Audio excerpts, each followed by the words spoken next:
The stone watermill by the river had been silent for decades. Its wooden sails, once proud, now leaned like the shoulders of a weary old man. To most, it was just a ruin. To Tiago, who insisted on restoring his family legacy, it was the perfect place to escape the noise of the city. But on the third night, the silence broke. It wasn't the wind. It was the metallic clinking of his tools being moved around. Tiago switched on his flashlight and aimed it at the workbench. The hammer he had left on the left side was now on the opposite edge. The wrench, previously inside his coat pocket, rested upon the anvil. The air in the room felt denser, vibrant, almost electric.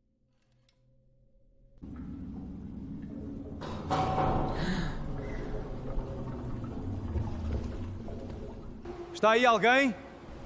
He asked, his voice echoing off the stone walls. No one answered.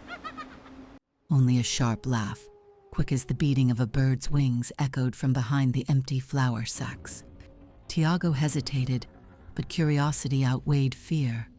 He stepped closer, and in a corner hidden by shadows, saw something that defied reason. They were neither men nor beasts. They were tiny beings, with skin resembling oak bark and eyes glowing like fireflies. There were 3 of them, and scattered around them was a pile of lost household items: his grandmother's silver thimble, an ancient coin, and the bone comb Tiago thought he had lost in childhood. They were Maruxinhos. "I don't want to hurt you," Tiago said, lowering the flashlight so as not to blind them. The largest of them stepped forward, climbing onto a sack. He didn't look scared. He looked curious. Tiago then remembered the stories his grandmother used to tell, stories he had always dismissed as mere nursery tales. "They don't want your house," she used to say. "They just want to know if you respect it." Tiago returned the next day, but this time he brought no repair tools.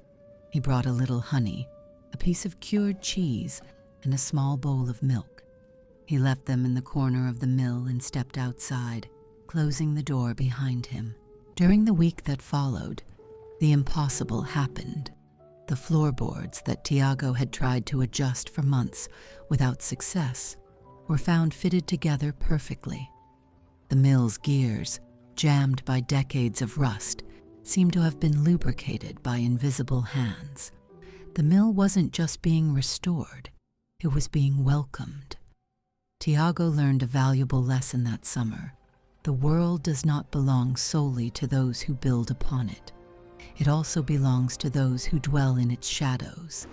Now, before starting his work, Tiago always leaves a small treat in the corner of the mill, and in return, the mill works alongside him, as if the stones and wood had finally found their soul again.